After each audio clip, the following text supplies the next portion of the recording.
on abortion, which have put women in a very difficult position, and we know that he has since moved to correct those in one way or another. He actually talked about the use of nuclear weapons, both in the Middle East and in Europe. You wonder about his hand or his thumb getting any close to the critical button that presidents are in charge of. Number three, he says that we should basically abolish the Geneva Convention, which was created to make sure that we had fair treatment for anybody who could be captured in war, and that somehow we ought to abolish the Geneva Convention and engage in, I guess, more torture, which doesn't sit well with any of the people who have served our country so honorably, people like John McCain. He's called on NATO basically to be abolished, although I can't figure out what his position is today. I happen to believe that NATO needs to be strengthened. NATO needs to be strengthened and turned from basically solely a military organization into an intelligence and policing organization that can work across borders to make sure that we can begin to. All right, guys, that Hillary Clinton event has come back. Back here, I want to thank a good friend of mine who is the chairman of the Westchester County Democratic Committee, Reggie Lafayette, who does such a great job. I want to thank Barry Pearson, the provost of SUNY Purchase. I want to thank Seth Soloway, the interim director of the Center for Performing Arts here at SUNY Purchase. I want to thank all the elected officials who are here with us today from throughout this great county. It is so good to be home, to have a chance to speak to my friends and neighbors here. You know, Westchester is more than a county to me. It's a community where Bill and I and Chelsea moved back in 1999, and I have to tell you, it has been the most welcoming experience I could imagine. We felt so much at home from the very beginning of our time living here. We've taken long walks with our dogs in every preserve and every route that you can imagine throughout this county, which has done so much to provide parks and recreation space to the people who live here. We've eaten a lot of great meals at not only diners, but restaurants. We particularly favor, you know, having coffee at Lang's in Chappaqua and going to the Kittle House for special occasions. And I have been really honored to march in the Memorial Day Parade down King Street in Chappaqua, where we end up across from the train station to honor those who paid the ultimate sacrifice for our freedom. You know, a little more than 16 years ago, I stood here at SUNY Purchase to announce that I was running for the Senate. I was with the late, great Senator Daniel Patrick Moynihan. I was with Senator Schumer. Nita Lowey was here, Elliot Engel was here, a lot of the New York delegation. I was joined by my husband, my daughter, and my mother, who we lost a few years ago, to announce my candidacy for the United States Senate. I have to say that running for the Senate in New York and then serving as your senator for 8 years was one of the greatest honors of my life. I said that day here at SUNY Purchase something that I said in my commencement address many years before from Wellesley College when I was the student speaker. I said, politics is the art of making possible what appears to be impossible. I still believe that. Our campaign is about breaking down all the barriers that stand in the way of you and every American from sharing in the promise of our country. I feel so strongly about this because I know what's happening in America. I'm not oblivious to the pain and the frustration and a lot of the disappointment that people feel about our political system, our economy, our government.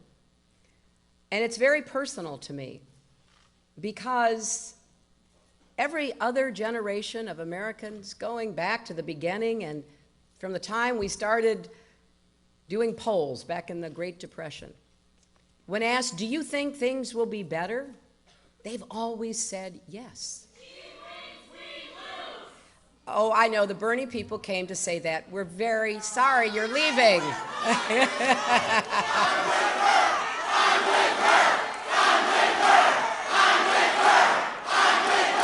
You know, wait, before, can I just say this? As they're leaving, I want to say I have earned 9 million votes in this election already. I have 1 million more votes than Donald Trump, and I have 2.5 million more votes than Bernie Sanders. And, you know,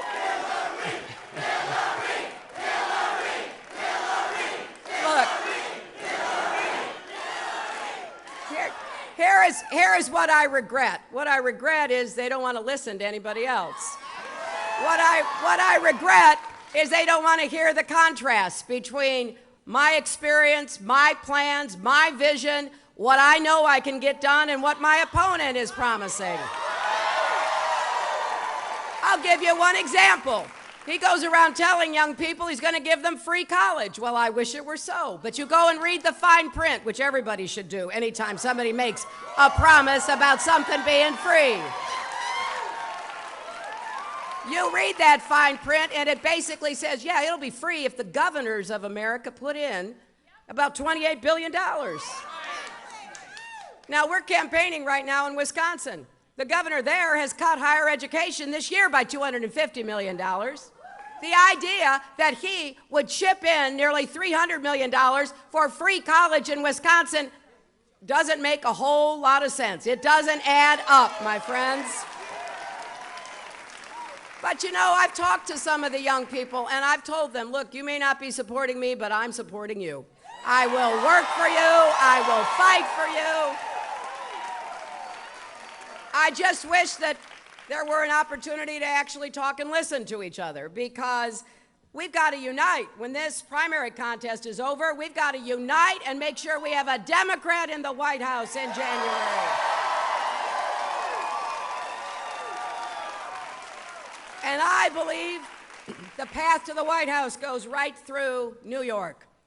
And I am not taking anything for granted. New York took a chance on me back in 2000, electing me to the Senate, re-electing me in 2006. And I want to once again ask for your confidence and your vote. Because we went through some hard times together. I'm not coming asking for your vote for president without acknowledging that we had a lot of hard work to do back in those 8 years. We lived through 9/11. We saw the effects of terrorism. I met the thousands of family members who bid farewell to their loved one that morning and then saw those planes fly into those towers. I know we lived through Hurricane Katrina. We have had a lot of challenges. But what I love about New York is we don't whine and moan about it. We roll up our sleeves and get to work.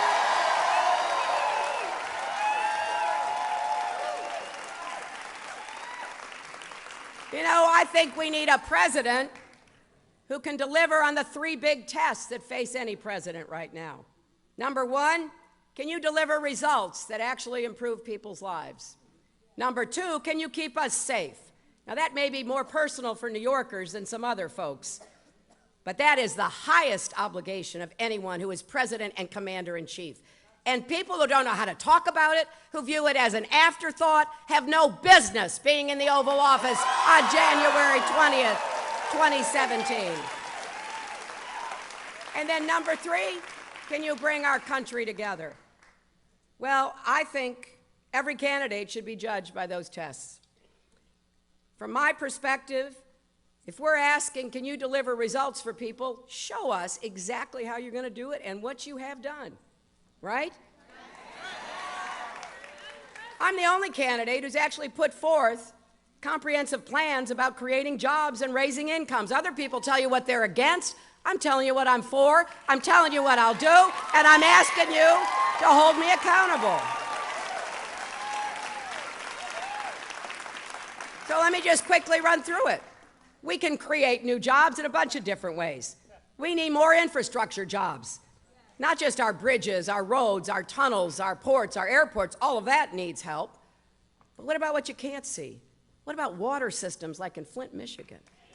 What about leaking water systems like we have all over America? What about pipelines that are leaking? We can put millions of people to work.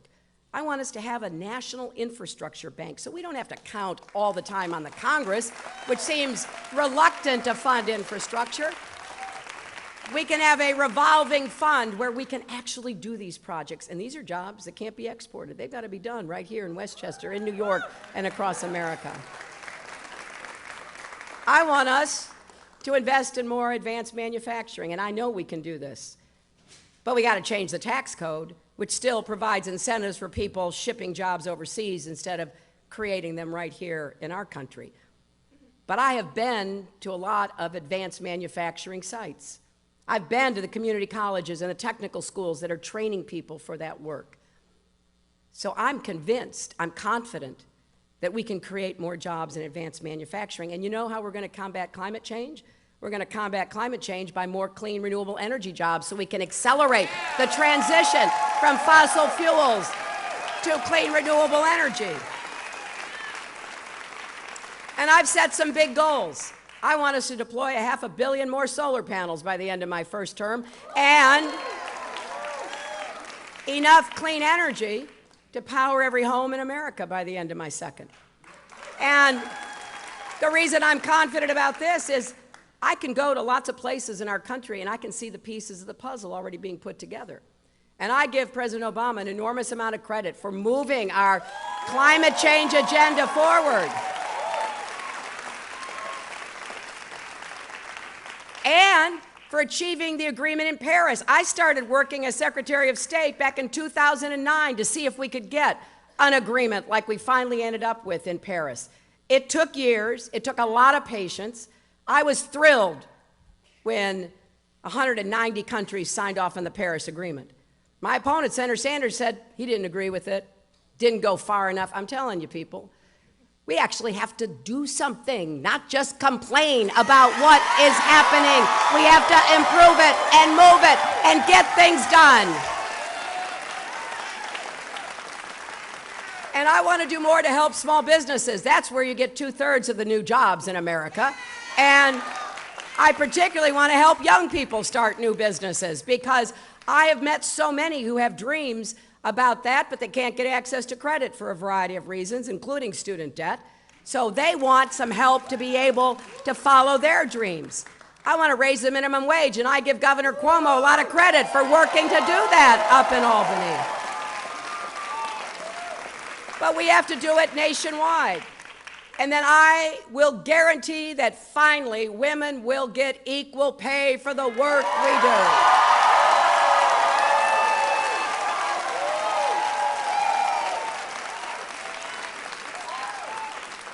So I've laid out an agenda, and the reason I'm specific about my agenda of what I want to do positively to produce results is because I need your help to do it, not just to get elected. You know, running for president is hard. Being president is harder. I need your help because we're all going to have to do this together. We're all going to have to make a commitment on not only more good jobs with rising incomes, but really being creative, imaginative about shaping the future. That also goes for education. You know, it's not right that there are such disparities in education and outcomes in our country. I think every child deserves a good teacher in a good school, regardless of what zip code that child lives in.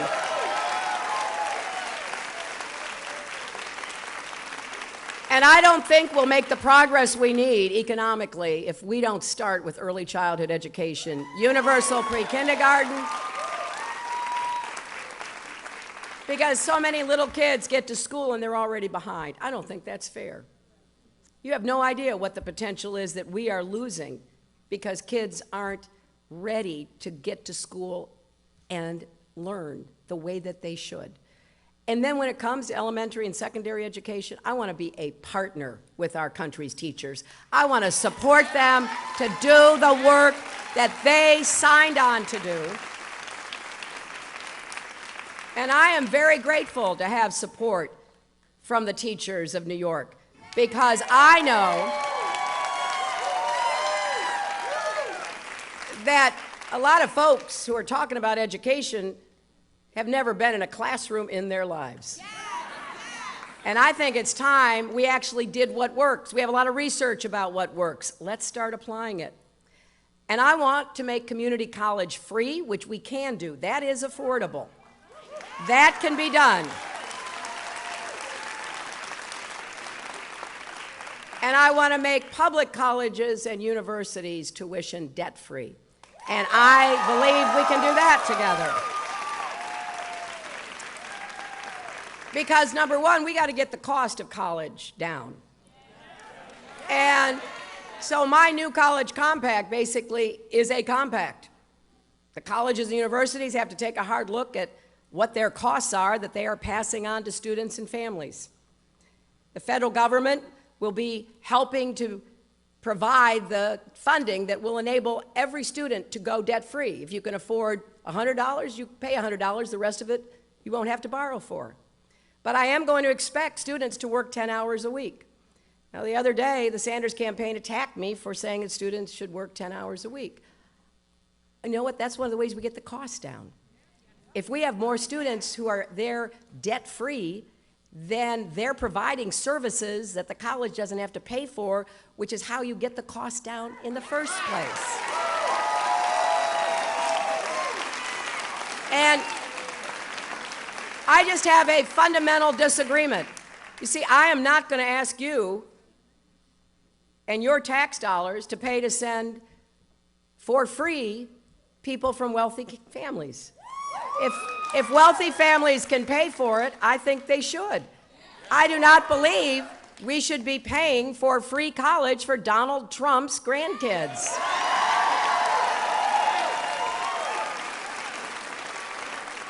But for middle-class kids, working kids, poor kids, absolutely.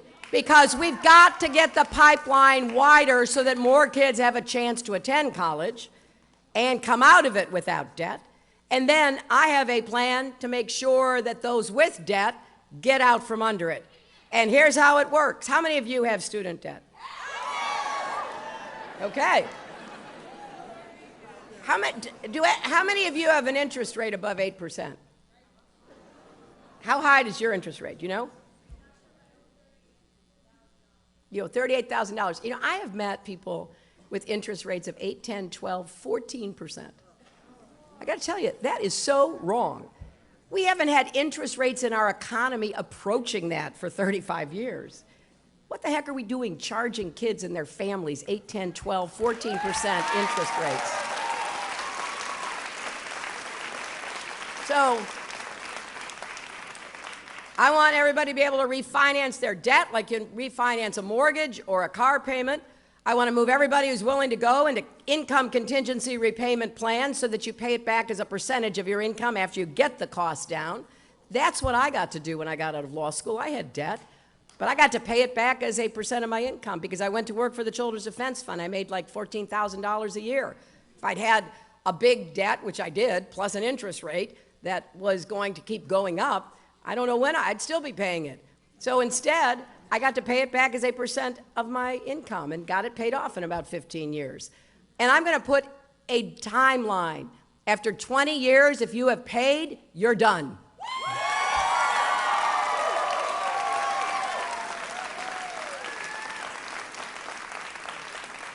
Now, I want to defend the Affordable Care Act because,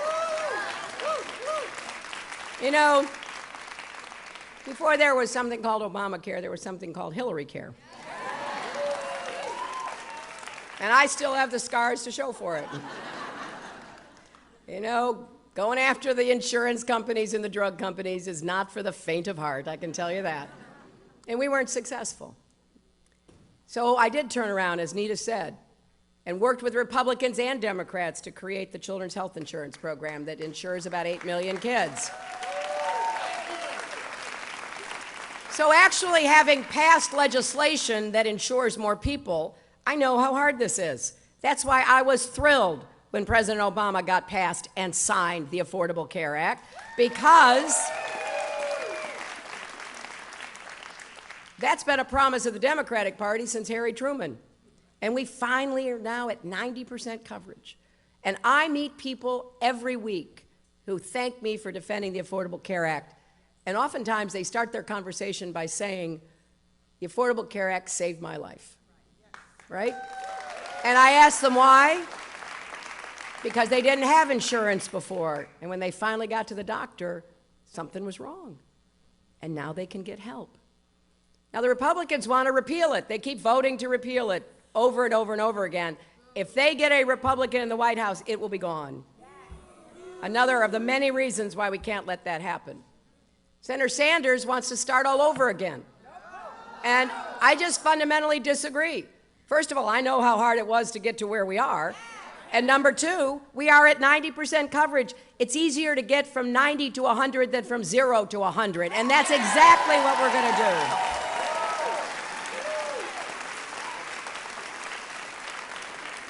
And we're also going to take on the drug companies, because prescription drug costs are going up once again in an unsustainable way in Medicare, in private insurance, in Medicaid. And I have a set of policies about how we're going to rein in drug costs, which will be one of the most important ways we can get the cost of health care down. So when I think about the economy, education, and health care, that is really at the core of how we can improve people's lives and get better results. But don't forget also, we've had a big expansion in rights, human rights, women's rights, civil rights, gay rights, workers' rights. We've had a big expansion, and the Republicans spend all their time trying to restrict those rights. When I think about what makes people's lives better, I think about them being able to be themselves, to make their own decisions.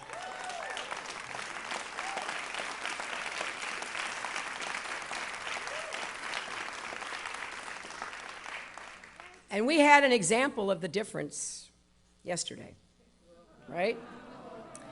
Just yesterday, Donald Trump said women should be punished for having an abortion.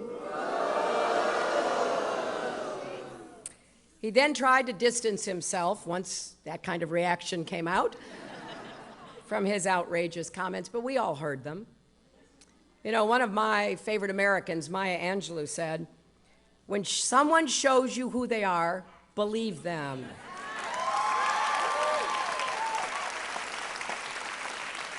Donald Trump is showing us exactly who he is, and we should believe him.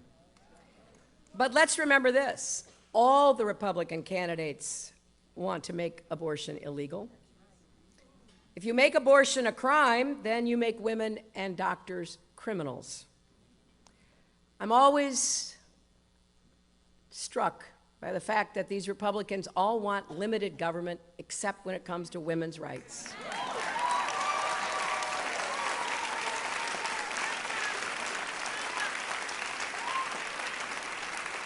And I want you to hear this, because last night, Senator Sanders agreed that Donald Trump's comments were shameful, but then he said they were a distraction from, and I quote, a serious discussion about the serious issues facing America.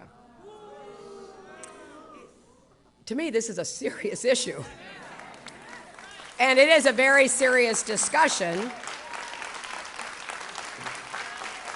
Look, I know Senator Sanders supports a woman's right to choose, but I also know Planned Parenthood Action Fund and NARAL endorse me because I have led on this issue. I have fought on this issue.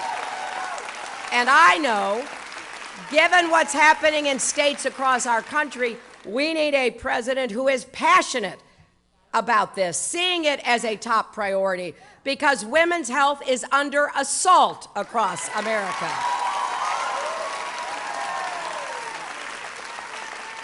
This goes to the heart of the choices we can make. We deserve our economic empowerment. We deserve our ability to care for our health, to choose whether or when to have a family. This is a fundamental constitutional right, and we cannot think it is anything other but really serious, because for many young women today, it's almost hard to imagine turning the clock back, isn't it? But for those of us who have been around a little longer, we know what this means. And so we've got to defend all our rights.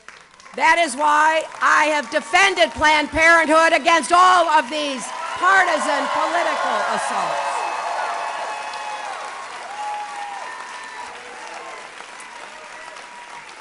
That is why I will defend marriage equality and work to end discrimination against the LGBT community.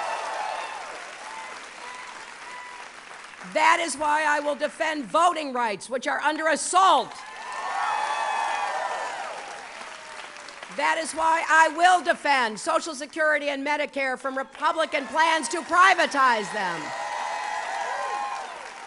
That is why I will defend the rights of immigrants and work for comprehensive immigration reform. And it is why I will continue to fight the gun lobby for common sense gun safety measures.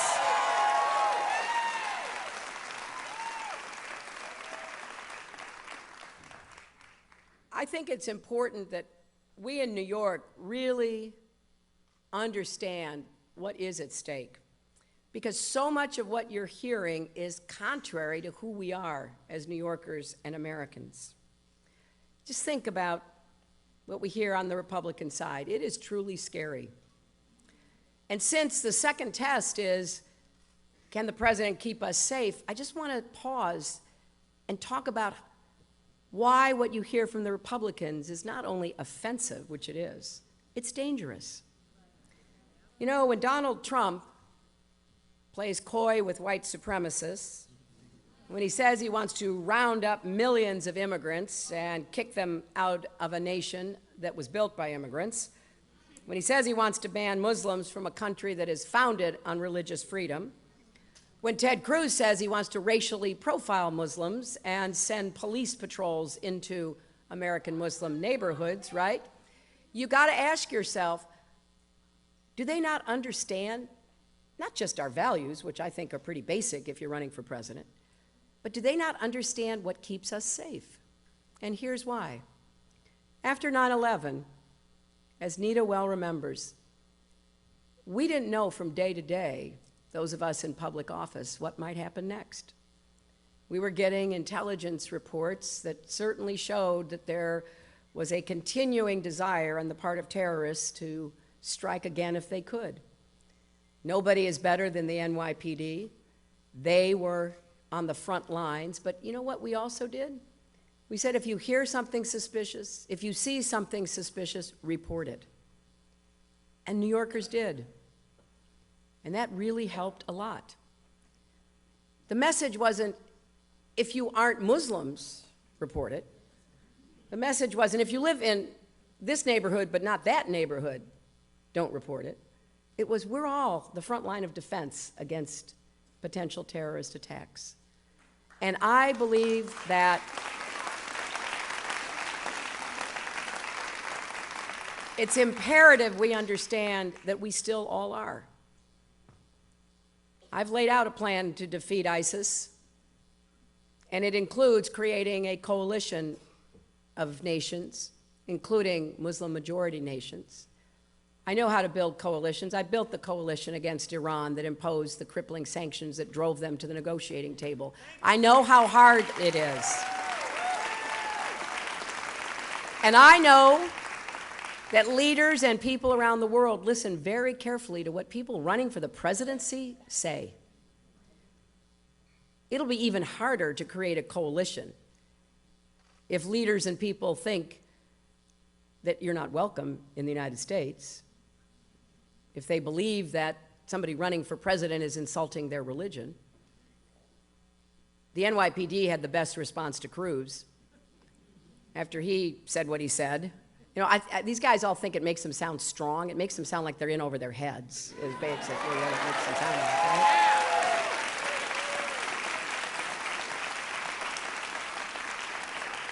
But the chief of the department said, well, what are we supposed to do with the 1,000 Muslim American police officers in the NYPD, right? And Bill Bratton, who is one of the great police chiefs of modern American history, he just basically said, Ted Cruz doesn't know what the hell he's talking about.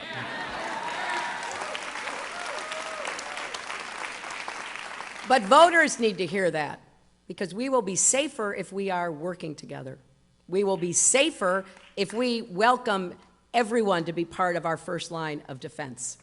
And that has to be the goal that guides us.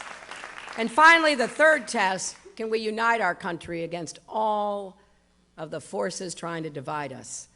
That may be the hardest test of all, because people won't listen to each other. People don't want to hear something they don't agree with.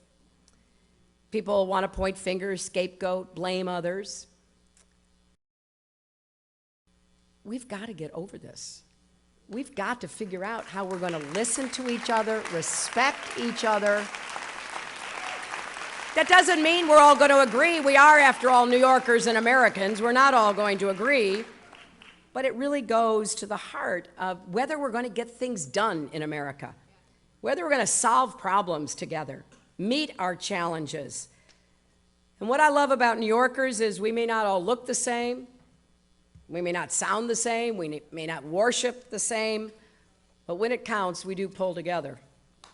And I will go anywhere, anytime to meet with anyone to find common ground. I will also stand my ground. But as First Lady, as a senator, as Secretary of State, I reached out constantly to see if there wasn't some way we could solve a problem. I was more interested in solving a problem than making a point. Because when it's all said and done, I want to be judged by whether or not we've moved forward together. And that's how you should judge anybody asking for your vote. So I hope that you will join this campaign. We've got a great campaign going here in Westchester County.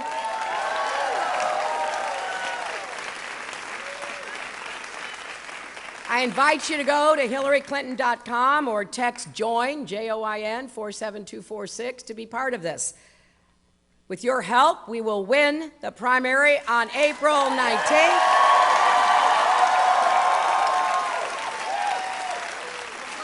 We will add to our vote total, our pledged delegates, and we will win the nomination and then go on to the general election. Thank you all so much.